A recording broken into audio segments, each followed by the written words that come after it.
Buenas noches con todos. Bueno, antes de iniciar con la ponencia, les lanzo un dato curioso acerca de el cáncer de cuello uterino. Este cáncer de cuello uterino es el cuarto cáncer más frecuente en lo que son las mujeres a nivel de escala mundial. Se vio que en el 2022 unas 350.000 mujeres murieron por el cáncer de cuello uterino y se registraron cerca de 660.000 nuevos casos. Y bueno, así iniciamos con la ponencia del día de hoy. Como mencioné, buenas noches con todos. En esta oportunidad yo voy a ser su monitor. Soy Miguel Monzón González. Soy asistente en coordinación académica del primer curso pentalógico médico en ginecología bioobstetricia.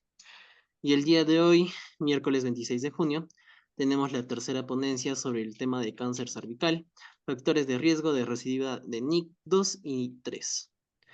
Esta actividad fue organizada por las Sociedades Científicas de Estudiantes de Medicina de la Universidad Nacional del Centro de Perú, la Universidad de los Andes, la Universidad Privada San Juan Bautista, la Universidad Científica del Sur y la Universidad Nacional de San Agustín. El día de hoy nos acompaña el doctor Gonzalo Medina. El doctor Gonzalo Medina es médico gineco-oncólogo, investigador RENACIT, es docente en la Universidad Nacional de San Agustín y es doctor en ciencias públicas. Y bueno, eh, tengo que hacerles recuerdo de que si tienen alguna consulta o duda pueden escribirla por el chat o la pueden consultar en el momento en el que el ponente lo mencione, lo indique. Sin nada más que agregar, le doy el pase de palabra, doctor. Y bueno, muchas gracias. Buenas noches. Vamos a presentar la ponencia sobre cáncer de cervix, factores de riesgo y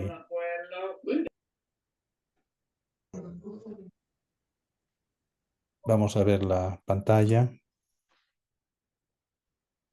Vamos a compartir la pantalla.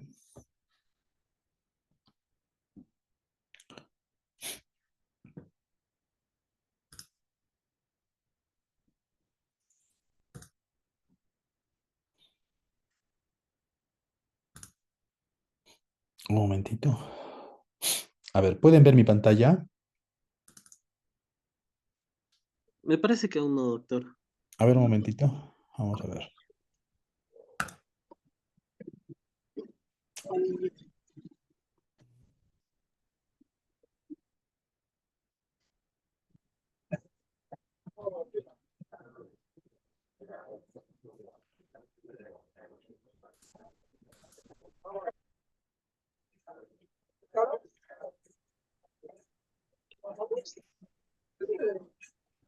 Entonces, si tengo 1.262 luquitas ahí, ya, pues acá.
Mi amor, yo no.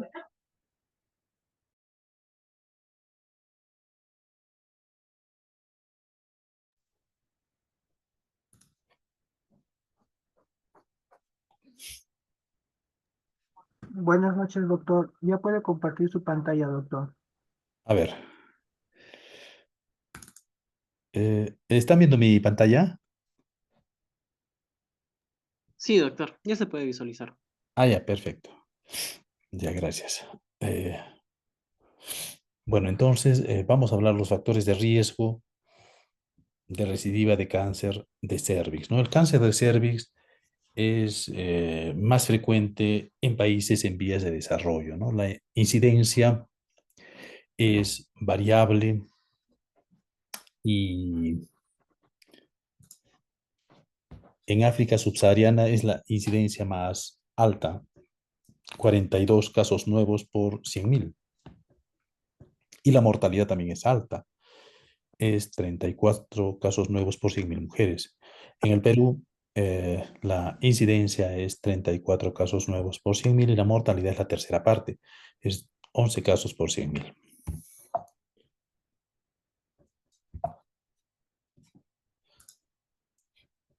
Eh, Aquí en el Perú es muy importante también el cáncer de mama, ¿no? A nivel nacional, en forma global, quizá el cervix es el más frecuente, pero en algunas localidades como Lima es más frecuente el cáncer de mama, ya que en Arequipa es igual la incidencia de cáncer de mama y cáncer de cervix, pero en la seguridad social es más frecuente el cáncer de mama y en el Ministerio de Salud es más frecuente el cáncer de cervix, ¿no? El cáncer de cervix es una enfermedad social que está relacionada con un bajo nivel socioeconómico y bajo acceso a los servicios de salud. Aproximadamente ocurren 500.000 casos nuevos en el mundo, de los cuales más de la mitad fallecen cada año y el 85% de muertes ocurren en países en vías de desarrollo. El virus papiloma humano se decía de que el 99% es producido por el virus papiloma humano. El cáncer de cervix se origina por el virus papiloma humano. Es como una enfermedad de transmisión sexual. El virus papiloma humano se integra al genoma, tiene que haber una lesión y el precursor, después de unos años, que puede ser, antes se decía 10 a 20 años, pero ahora se ha visto que cuando está comprometida la inmunidad celular del huésped, como el caso de los que tienen trasplante renal, trasplante hepático o HIV, en esos casos, estos pacientes progresan en menos tiempo. Puede ser en 2 años ya hacen cáncer, ¿no? Pero el precursor inmediato del cáncer va a ser el NIC3 o carcinoma in situ. Entonces tiene que haber una lesión, ¿no? El virus papiloma humano, que es un virus DNA, tiene una afinidad por las células basales, ¿no? Y como otros virus DNA, hay una teoría de que permanece latente, ¿no? Porque hay pacientes que tienen 70 años, que ya no tienen pareja y hacen eh, cáncer, ¿no? Y es que parece que en algún momento de inmunodepresión se reactiva, semejante al mecanismo que ocurre con el herpes virus, ¿no? Que una vez que uno tiene el herpes 2 o el herpes 3, queda pues como reservorio en las astas posteriores de la médula y se reactiva y produce nuevamente la enfermedad.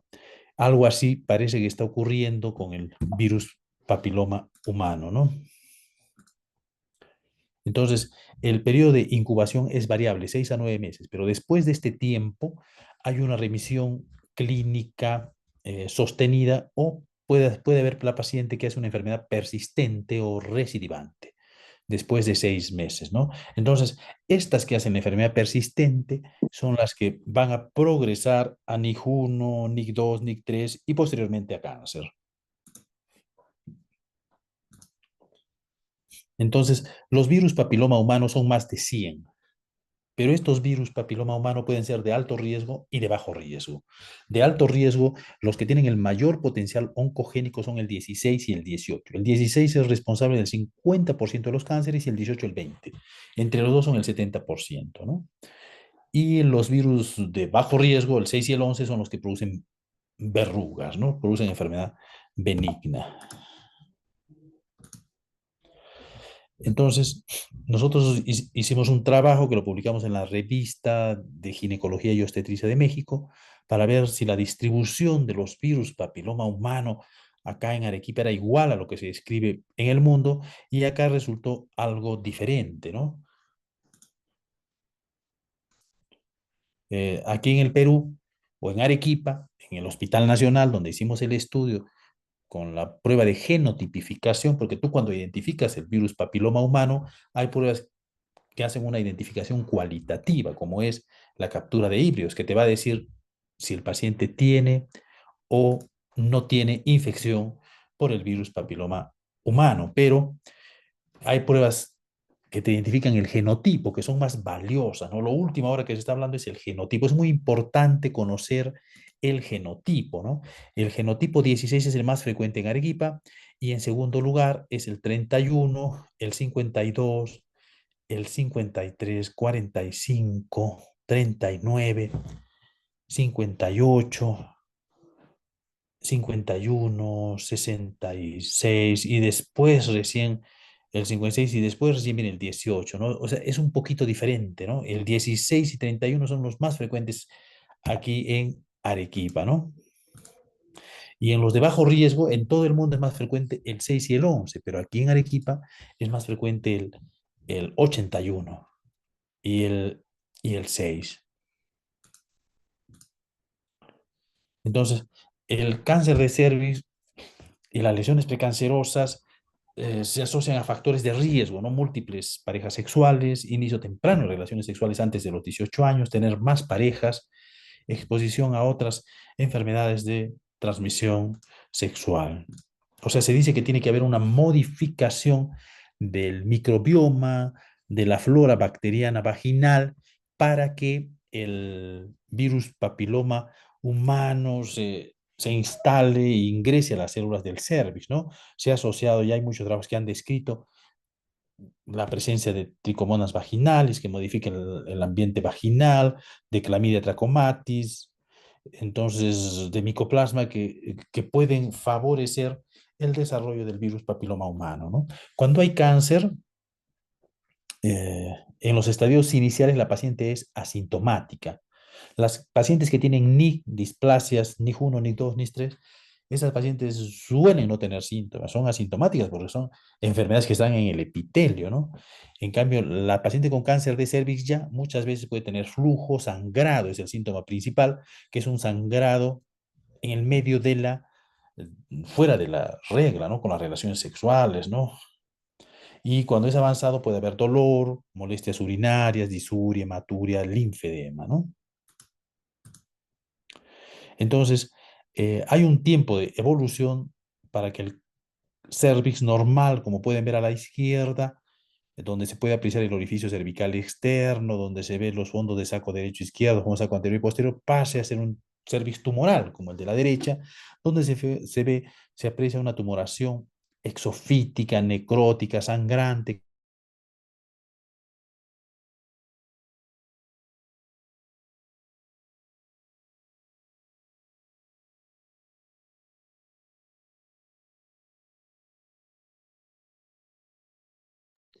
Doctor, disculpe, me parece que no se le puede escuchar.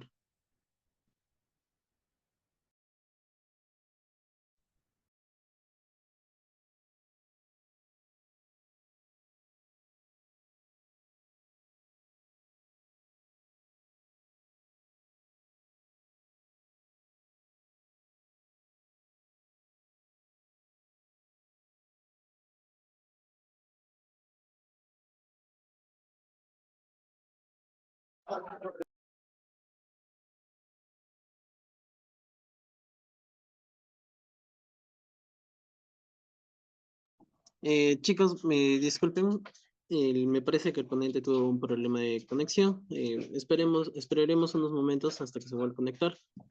Por favor. Se usa la citología, pero el problema de la citología son los falsos negativos. Doctor, disculpen, se le cortó un momento su conexión Ah, ya, ya, ya. y ya no se ve la pantalla tampoco. A ver, vamos a conectar nuevamente un momentito. A ver, vamos a ver aquí. A ver, vamos a ver.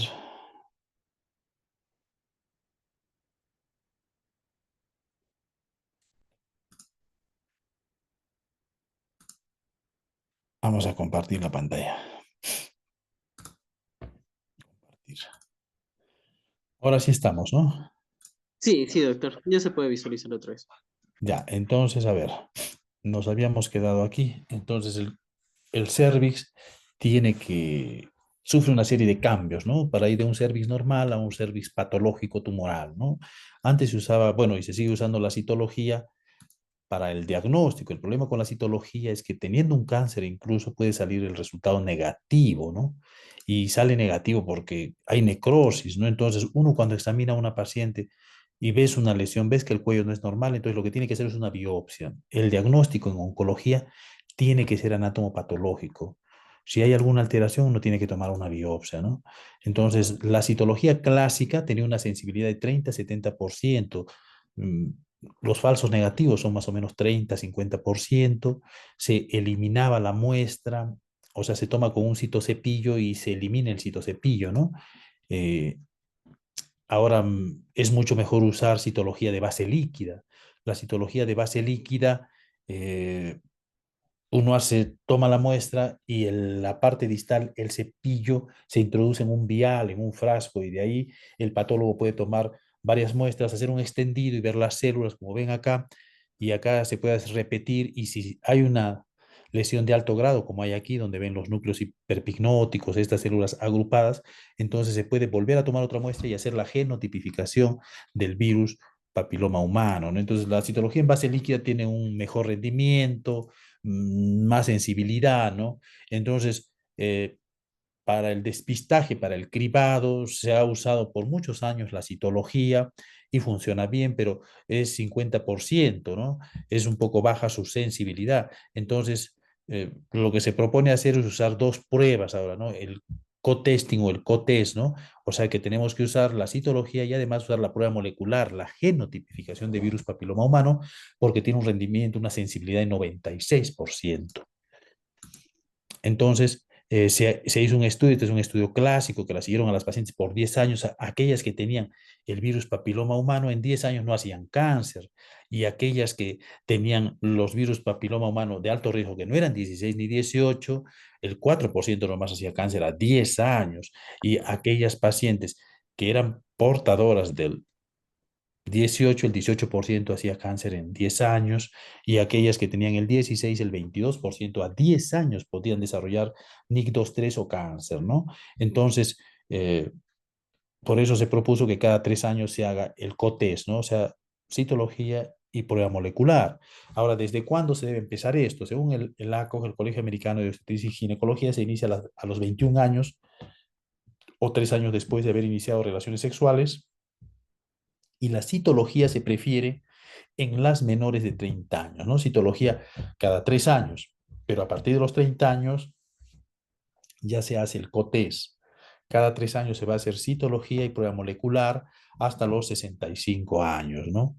Ahora, ¿por qué no se hace antes de los 30 años? Porque el 80% van a tener el virus papiloma humano, cualquier genotipo positivo, pero este va a tener un clearance, una eliminación espontánea en el 80% de casos, ¿no? Entonces, por eso no es útil hacer la prueba molecular en menores de 30 años, porque puede ser una paciente de 25 años, tiene 16, o puede tener 18, o otros virus papiloma de alto riesgo, pero eso no significa que tenga mayor riesgo de cáncer o de lesiones precancerosas, ¿no? O sea, lo que se prefiere es hacer citología en la menor de 30 años. Y entre 30 y 65, citología y COTES, pero esto es en las pacientes de bajo riesgo.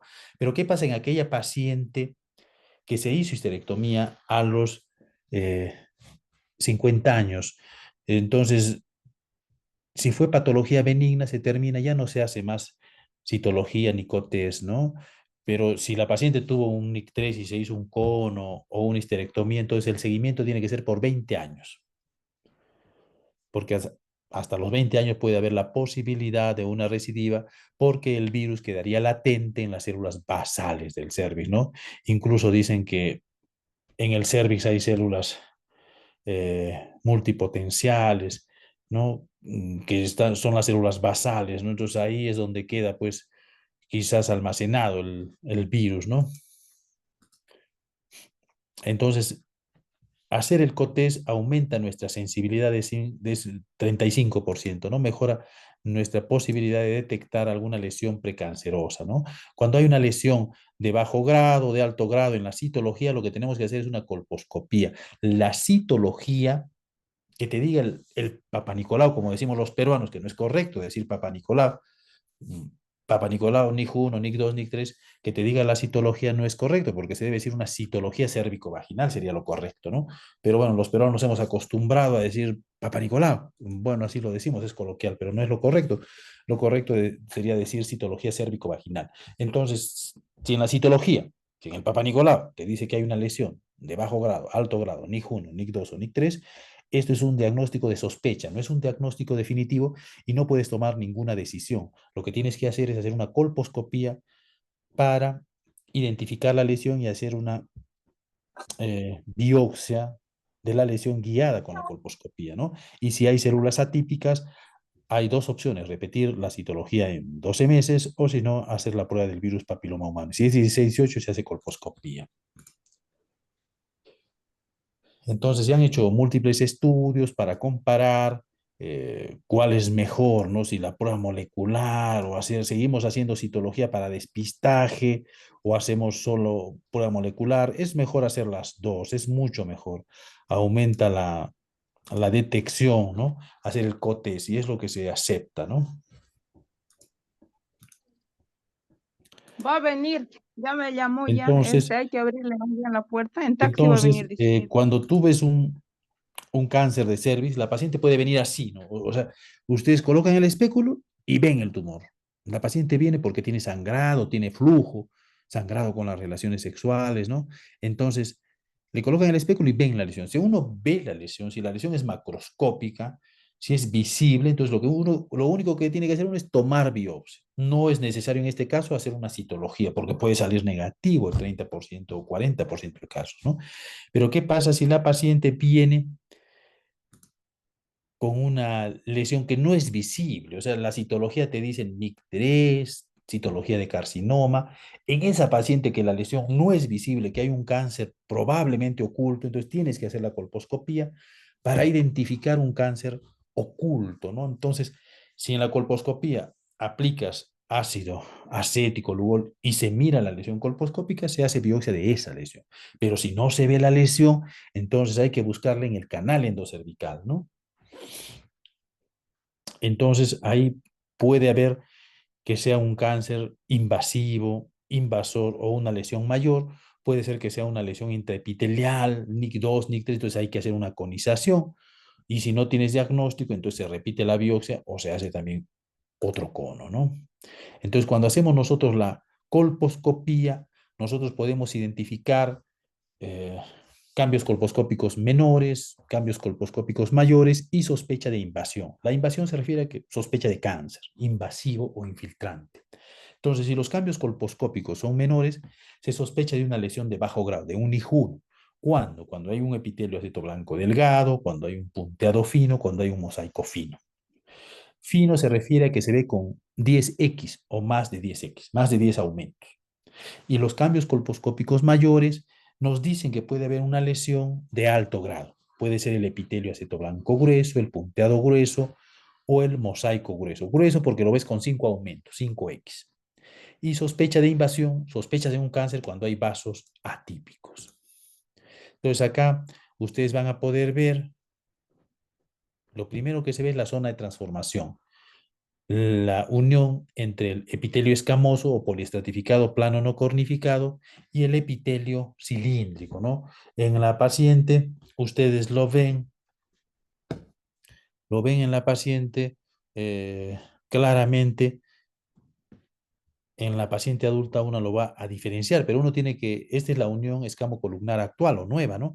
Pero ¿dónde estaba la unión escamocolumnar antigua? Estaba por fuera, ¿no? Cuando era recién nacida recibió las hormonas de su mamá y de tener 150 picogramos que tiene una mujer de estradiol pasó a tener 1500, entonces esto estimula la eversión del epitelio cilíndrico que salga hacia el exocervix.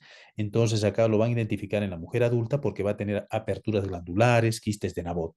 Y la unión escamocolumnar nueva es la que ven en la paciente actualmente, ¿no? El epitelio escamoso y el epitelio cilíndrico. Y este espacio que queda entre la unión escamocolumnar nueva y la antigua es lo que se llama zona de transformación y es importante identificarla porque ahí es donde se desarrolla el 90-95% de cánceres de cervix.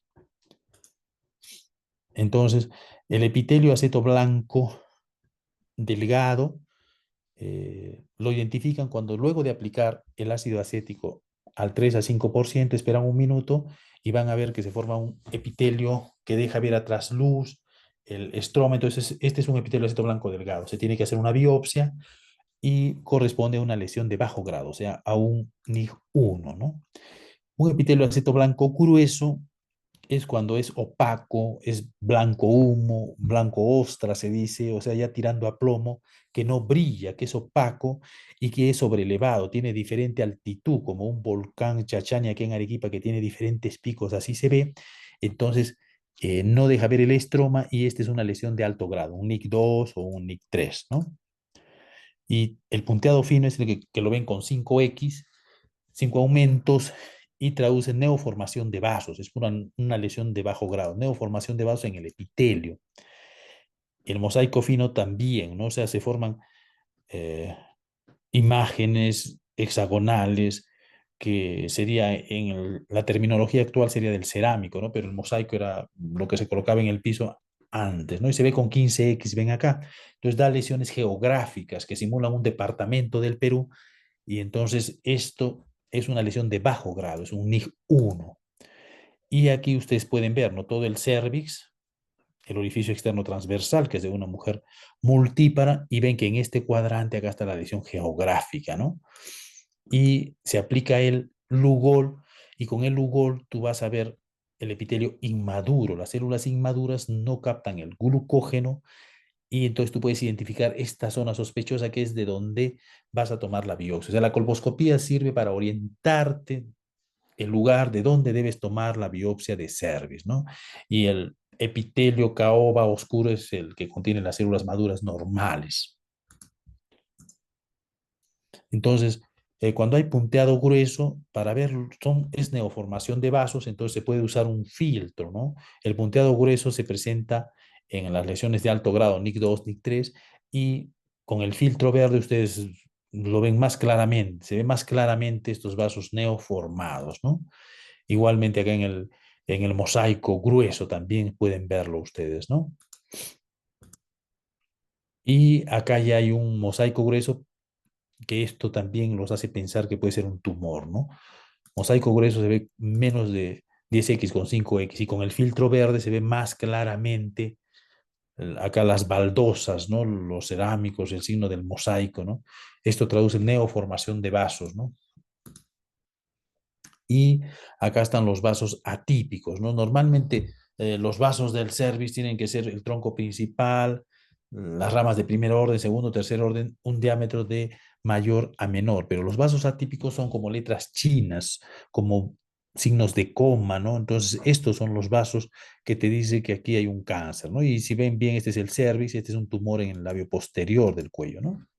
Y acá también ven una tumoración que se ve claramente, es una tumoración, ¿no? Que es otra paciente, cuando ven el tumor es un cáncer en estadio 1B1, ¿no? Y acá pueden ver ustedes el cáncer, ¿no? Ahí se ve claramente la tumoración.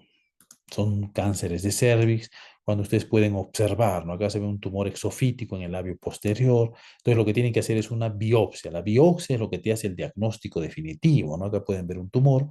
Entonces la biopsia te es el diagnóstico definitivo de cáncer, ¿no? Entonces es importante evaluar a la paciente para asignar un estadio clínico, ¿no? Y para dar el tratamiento, ¿no? Y para que se pueda comparar.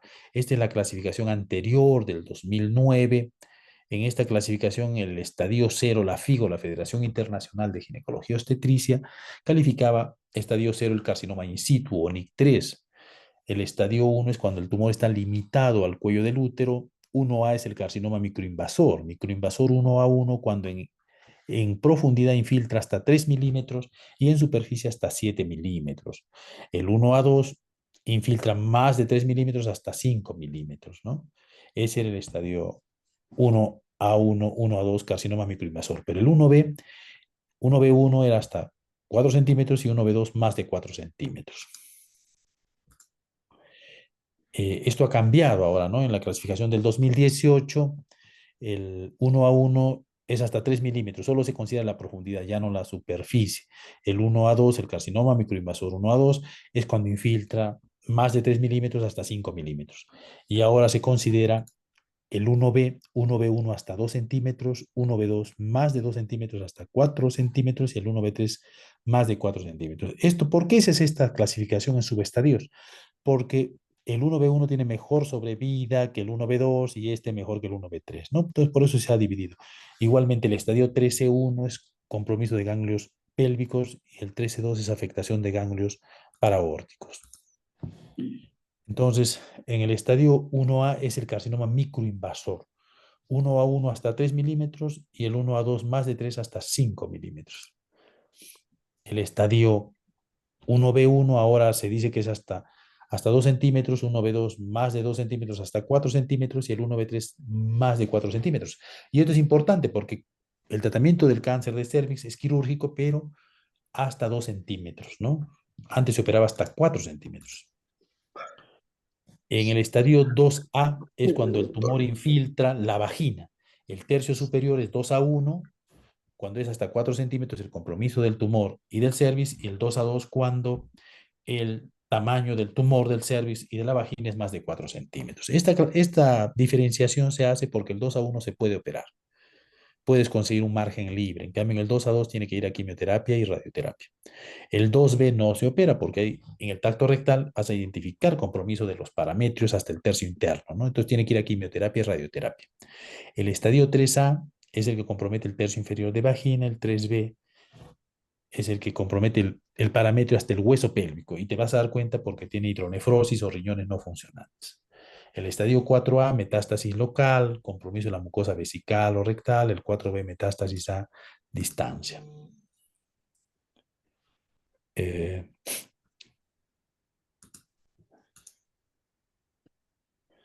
Entonces, es importante la estadificación. ¿Cuáles son los factores de mal pronóstico que te dicen que va a recidivar un cáncer?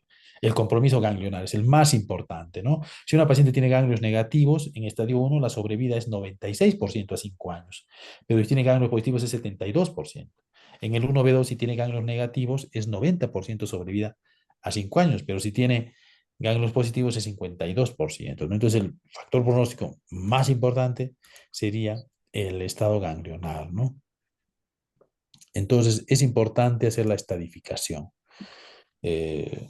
En las lesiones pequeñas, hasta 2 centímetros, el tratamiento es quirúrgico, ¿no? Entonces, el compromiso ganglionar, el estado de los ganglios, es el factor pronóstico más importante, ¿no? Con un ganglio afecto, la sobrevida es 62% a 5 años, con 2 es 36%, o sea, mientras más ganglios es peor, ¿no? Tienen menor sobrevida. Ahora, otro factor importante es el tamaño tumoral, la invasión linfovascular y la invasión del estroma, ¿no? Entonces, la recidiva, los factores que implican la recidiva es el volumen tumoral, ¿no? El compromiso de los ganglios está en relación al volumen tumoral, a la infiltración del estroma, a la invasión linfovascular y a la invasión del parametrio, ¿no? Entonces, los estadios a medida que avanzan van a tener más posibilidad de tener ganglios positivos. El 1A1, el microinvasor, es el que tiene menos de 1% de posibilidades de tener ganglios positivos, ganglios pélvicos o paraórticos.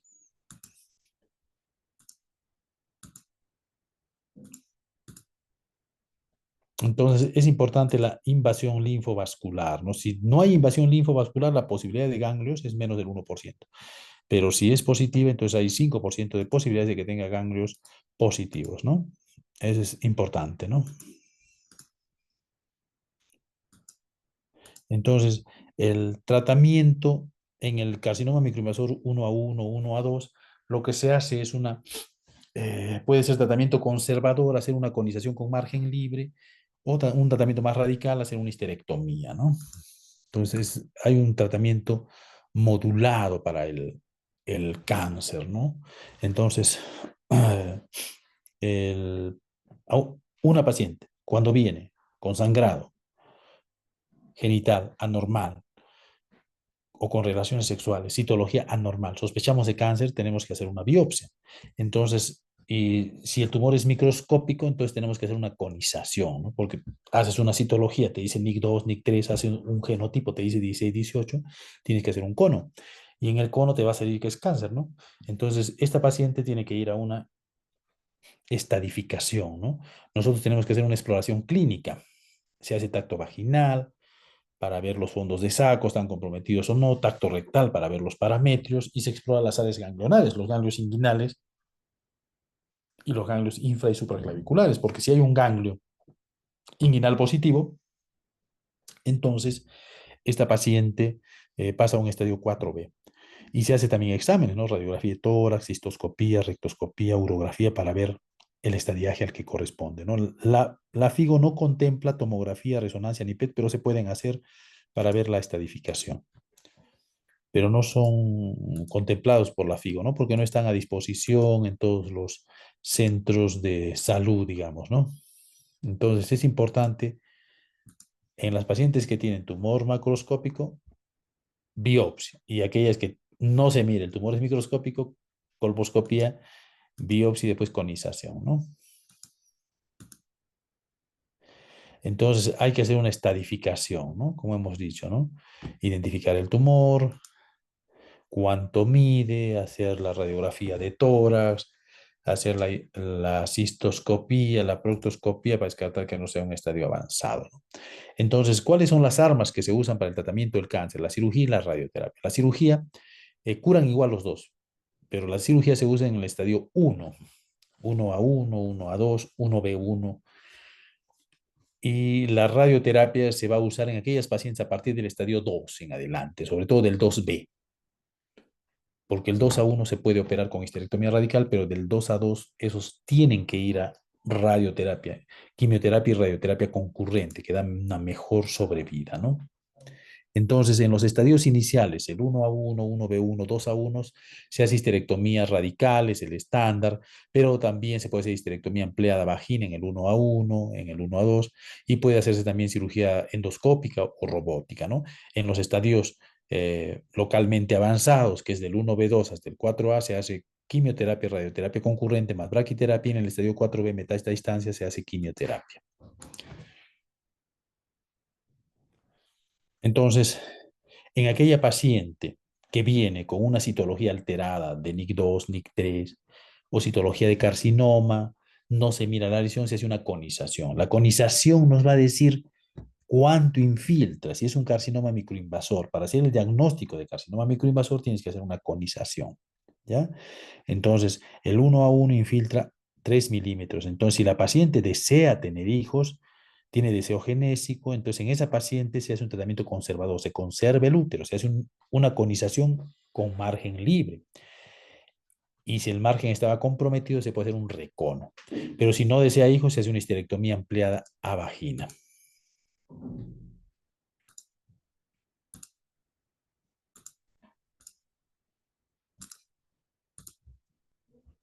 Ahora, ¿qué se hace en aquella paciente que tiene un estadio más avanzado, ¿no?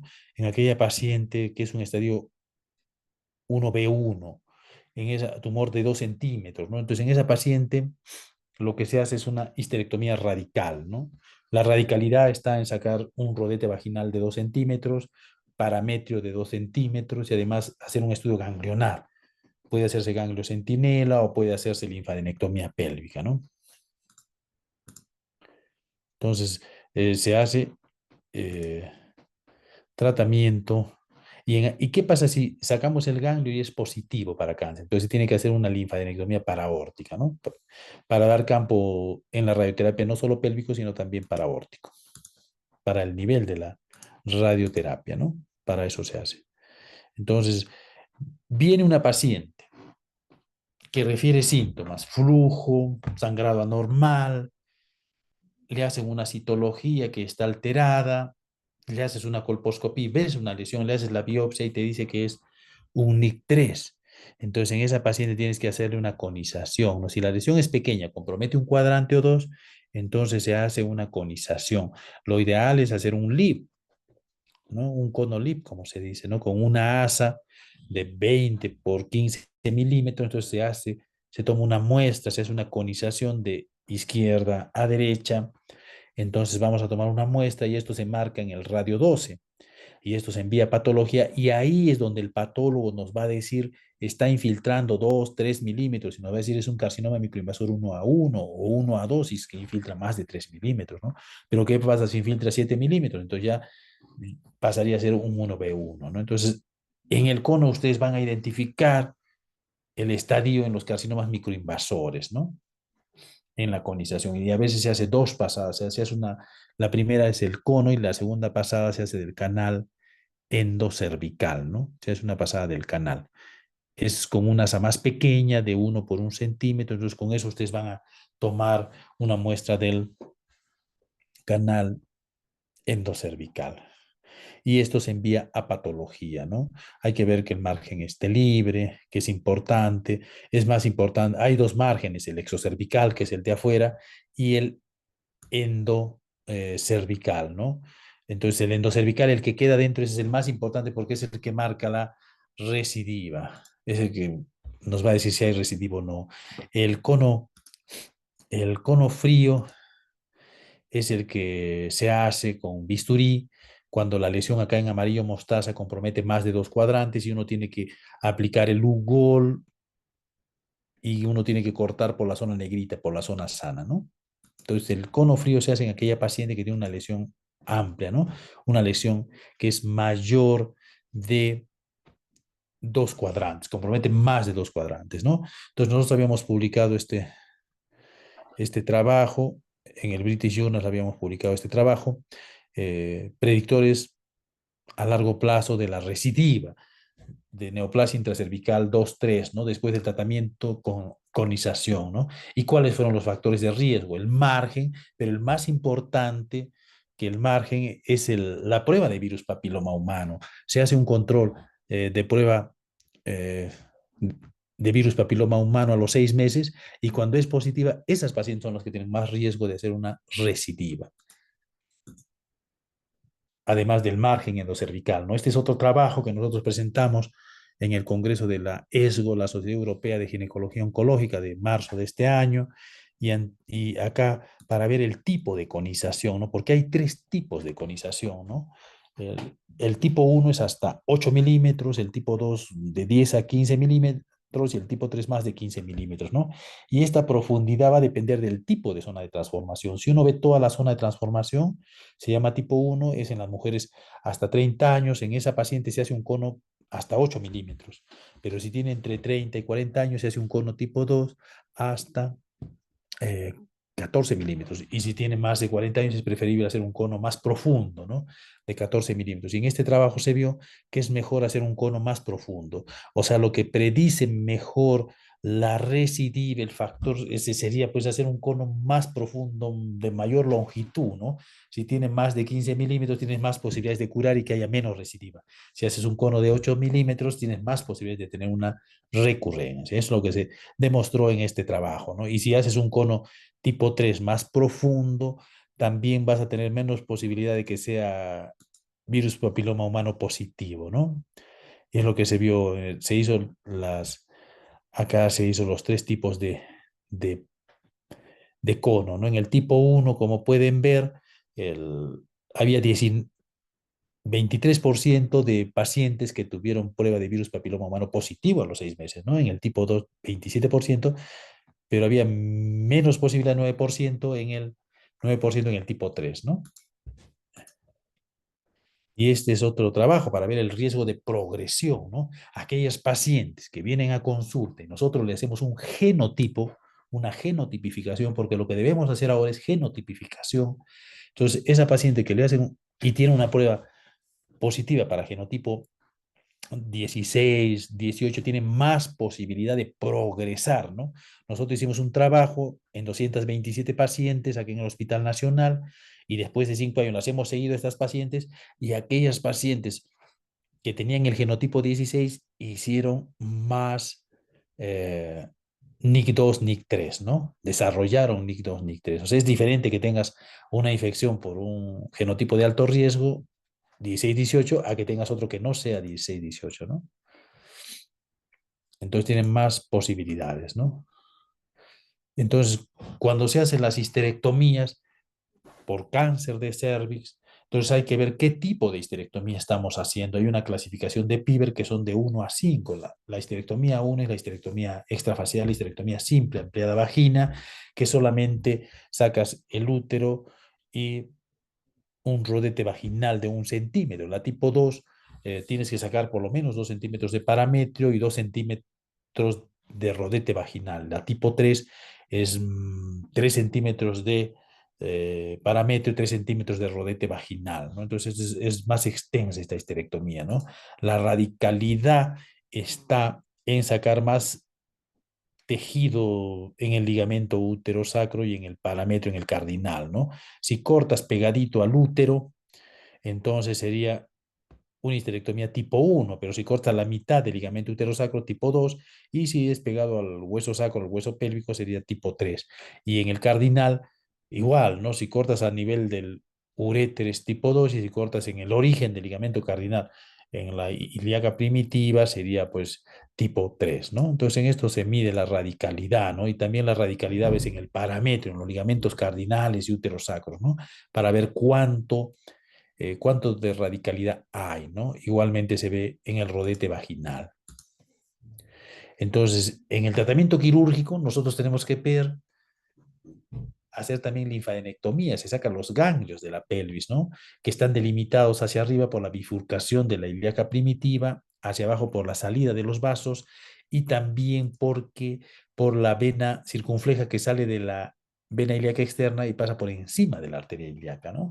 El límite externo es el nervio genitocrural, el límite interno es la arteria umbilical obliterada y el límite profundo es el nervio obturador, ¿no? Entonces, todo ese tejido ganglionar es lo que se retira, ¿no? Pero ahora lo que se hace, ya no se hace esto, sino se hace ganglio centinela, se coloca tecnesio 99 y un colorante azul patente, entonces el ganglio centinela sería el que marca de azul, que normalmente está en la bifurcación, y nosotros lo que hacemos cuando es cuartagnesio, en la gamma cámara van a identificar el ganglio caliente y ese es el ganglio que se va a retirar, ¿no? Entonces, en la cirugía se usa un detector y eso identifica el ganglio por la coloración y por la actividad, ¿no? Entonces, este es un detector de rayos gamma, entonces va a sonar más fuerte cuando, donde esté el ganglio y nosotros debemos traer ese ganglio caliente, ese ganglio que está coloreado de azul y esto se envía a patología. Si el patólogo nos dice que el ganglio es negativo, entonces ya no se hace más linfadenectomía. Si es positivo, sí tenemos que hacer linfadenectomía. Entonces, nosotros decidimos tratamiento quirúrgico cuando en el cáncer de cervix vemos un cuello, una tumoración central que respeta los fondos de saco, ¿no? En esos casos se hace un tratamiento conservador, se hace o se puede hacer un tratamiento quirúrgico, ¿no? Si fuera una paciente que desea tener hijos, puedes hacer una conización con borde libre, una traquelectomía, si quieres hacer un tratamiento radical, harías una histerectomía radical tipo 3, ¿no? Pero en aquella paciente que tiene un tumor eh, que deforma el cervix, que infiltra los fondos de saco anterior, posterior o lateral, en esa paciente no se puede operar, ¿no? Esa paciente tiene que ir a quimioterapia y radioterapia, ¿no? Entonces es muy importante la selección de pacientes, ¿no? Entonces, los estadios 1A1, 1B1, 2A1 van a cirugía, ¿ya? Y los estadios localmente avanzados van a quimioterapia, radioterapia y braquiterapia. Entonces, en los estadios localmente avanzados, 1B2, 2A2, 2B, 3A, 3B, 4A, estos van a quimioterapia, radioterapia y braquiterapia, ¿no?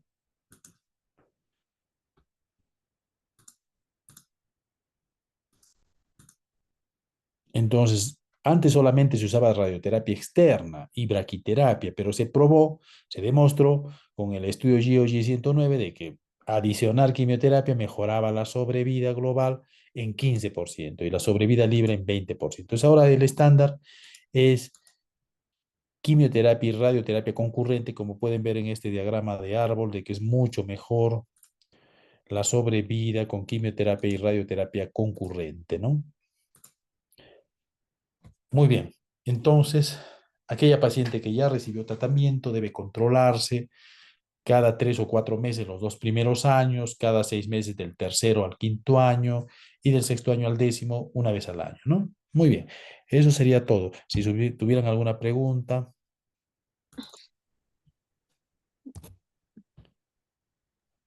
Muchas gracias, doctor, por su ponencia. Como me escucharon, chicos, o bueno, compañeros, si tienen alguna pregunta, la pueden dejar por el chat, pueden activar su micro.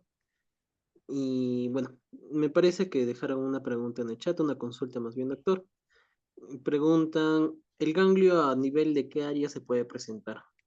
Allá, los ganglios en el cáncer de cervix, los ganglios regionales son los ganglios pélvicos y los ganglios paraórticos. Los ganglios pélvicos son los que están delimitados por los vasos ilíacos, desde la bifurcación de la arteria ilíaca primitiva hasta la salida de estos vasos de la pelvis, ¿no? Estos ganglios de la pelvis o pélvicos pueden ser ganglios reciben nombre de las venas.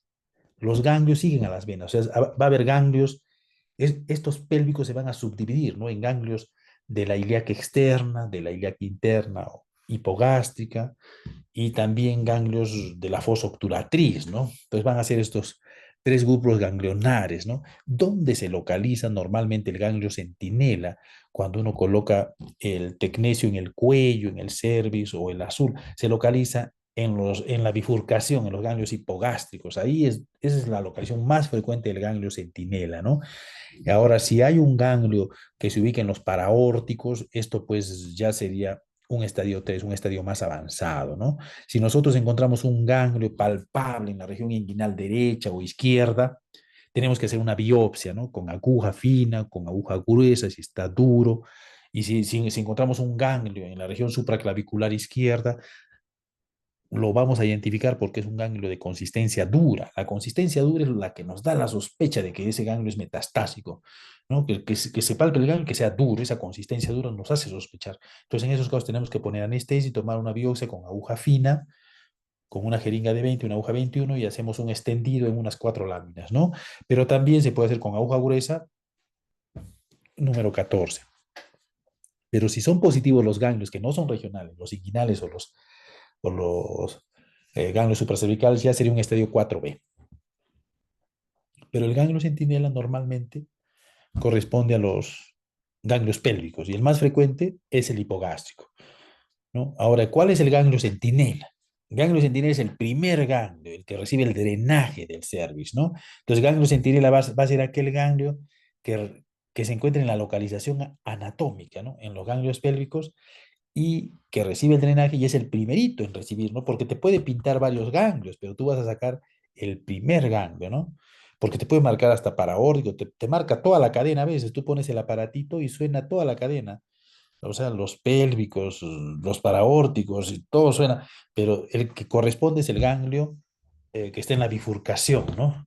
En la región pélvica. Esos son los ganglios, tiene que tener su localización anatómica, ¿no? Muy bien, si tuvieran alguna otra pregunta. Sí, doctor, muchas gracias. Dejaron otra pregunta y es, en caso de una paciente embarazada, dependiendo del nivel de la lesión, ¿cuál sería la elección de tratamiento? Ya, vamos a ver. Hay un escenario de lesiones precancerosas. ¿Qué pasa si la paciente viene con un nijuno?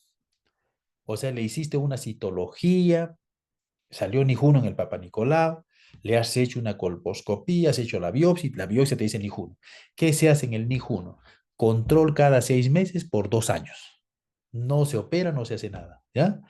¿Por qué? Porque el 70% regresiona espontáneamente. ¿Qué pasa si sale NIC2 o NIC3? Le hiciste la citología, la colposcopía, la biopsia y dice NIC2, NIC3 y está embarazada. Si está embarazada no se hace nada. Esperas que termine el embarazo, que termine el puerperio 45 días y ahí le haces otra colposcopía, otra citología y tomas otra vez biopsia. Y lo que se hace en el NIC2 y NIC3 es una conización. Si la paciente no está embarazada, NIC2, NIC3 tiene que ir a conización, ¿no? Pero si está embarazada, entonces se espera que termine la gestación, ¿no? Ahora, ¿qué pasa si tiene cáncer, ¿no? Si le hiciste la biopsia y dice, es un cáncer, ¿no? Depende del estadio, ¿no? Porque si es un estadio 1, Entonces, 1 a 1, 1 a 2 se puede hacer una conización con margen libre, ¿no? Pero ¿qué pasa si es un tumor ya más grandecito, ¿no? De 2 a 4 centímetros. Entonces ahí hay que ver el tiempo de gestación, ¿no? Si tiene más de 24 semanas, entonces se hace maduración. Se coloca corticoides, se madura al bebé, se pone betametasona 12 miligramos intramuscular cada semana desde la semana 24 y se va a operar, se va a hacer una cesárea pues a las 32, 34 semanas, ¿no? Eso se hace si fuera cáncer de ser invasivo, ¿no? Pero ¿qué pasa si la paciente tiene 10 semanas, 8 semanas? Entonces hay que hacer una junta médica, hay que conversar con la paciente, con los familiares, y si la paciente tiene hijos, no desea seguir con la gestación, entonces se trata como que no estaría embarazada. No sé si es 1B1 y tiene 10 semanas, 12 semanas antes de las 24 semanas, entonces se puede hacer una histerectomía radical, incluyendo el útero, ¿no? Sacando el útero y al bebé, ¿no? Pero, y si es un estadio 2B o más, se da quimioterapia, radioterapia y braquiterapia, ¿no?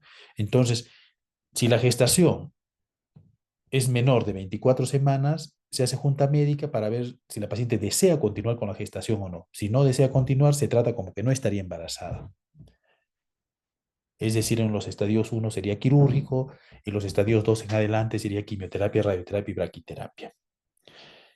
Y en aquella paciente que tiene más de 24 semanas, se madura el bebé si desea preservar y se espera que madure el pulmón 32, 34 semanas para hacer la cesárea y luego recibirá el tratamiento que corresponda. ¿Ya? Muy bien, si tuvieran alguna otra pregunta. Sí, doctor, gracias.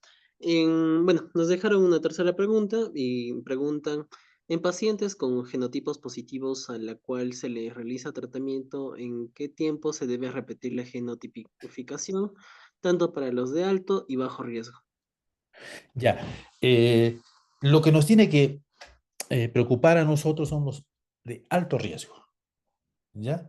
Los de bajo riesgo producen verrugas, no hay ningún problema con los de bajo riesgo, ¿no? Entonces, ¿desde qué edad se debe hacer la genotipificación? Desde los 30 años. Antes no se hace, ¿por qué? Porque el 80% de las pacientes van a ser positivas para algún genotipo, ¿no? Pero esto no quiere decir que van a presentar un NIC1, NIC2 o cáncer, ¿no? Porque una paciente menor de 30 años, el 80% elimina espontáneamente el virus. Por eso se prefiere no hacer, porque si tú lo haces antes de los 30 años, lo puedes hacer, pero tiene 25 años, sale el 16, 18 positivo, le va a hacer colposcopía, cono, no, no se hace, ¿no? Porque muchas veces se va a eliminar espontáneamente ese virus papiloma, ¿no? En aquella paciente que tiene más de 30 años, se hace el COTES, cada 3 años se debe hacer, ¿no? Pero ¿qué pasa si es positivo el 16? Los de alto riesgo o el 18, la conducta es diferente, ¿no? Si sale positivo y tiene más de 30 años, entonces se repite al año. Al año tienes que repetir, ¿no? Y tienes que hacer pues una citología, tienes que hacer colposcopía y si hay lesión tomar biopsia, ¿no?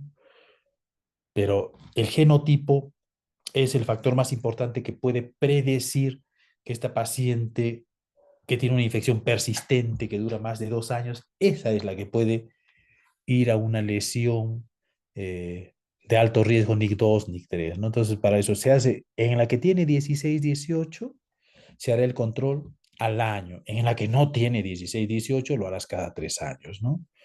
Y si tiene 16, 18 al año, le harás una citología y además una colposcopía, ¿no? Muchas gracias, doctor. Bueno, doctor, me parece que ya no hay más preguntas. Y bueno, a nombre de todos los organizadores, agradecemos su participación en la ponencia y esperamos poder contar con su apoyo en posteriores actividades. Muchas gracias a ustedes, muchas gracias por escucharme. Gracias a todos, gracias por la invitación. Bueno, ahora a todos los asistentes, les hago recuerdo que el día de mañana vamos a tener la ponencia de hemorragia en en la primera y segunda mitad del embarazo y esperamos contar con sus asistencias. La palabra clave viene a ser algoritmos de decisión para su post-test. Y en breve se enviará el forms por el chat. Eso sería todo. Muchas gracias. Muchas gracias, doctor, una vez más. Y los esperamos mañana. Hasta luego. Hasta luego, doctor.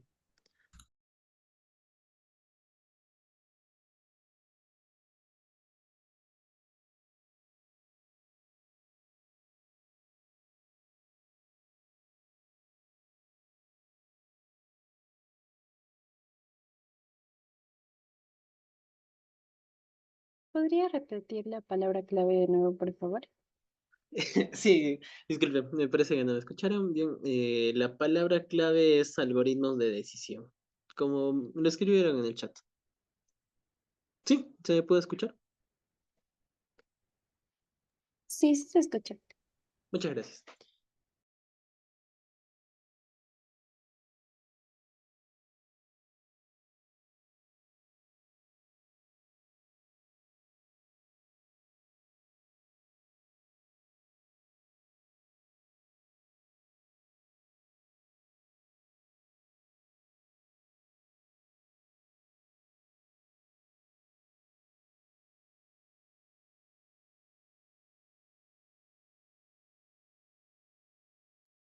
Chicas, buenas noches. He enviado el link del post-test. Va a estar abierto hasta las 9:30.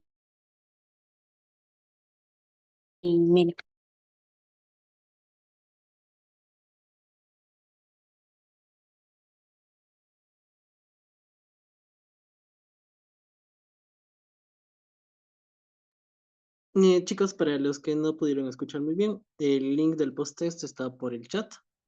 Y una vez más, la palabra clave es algoritmos de decisión.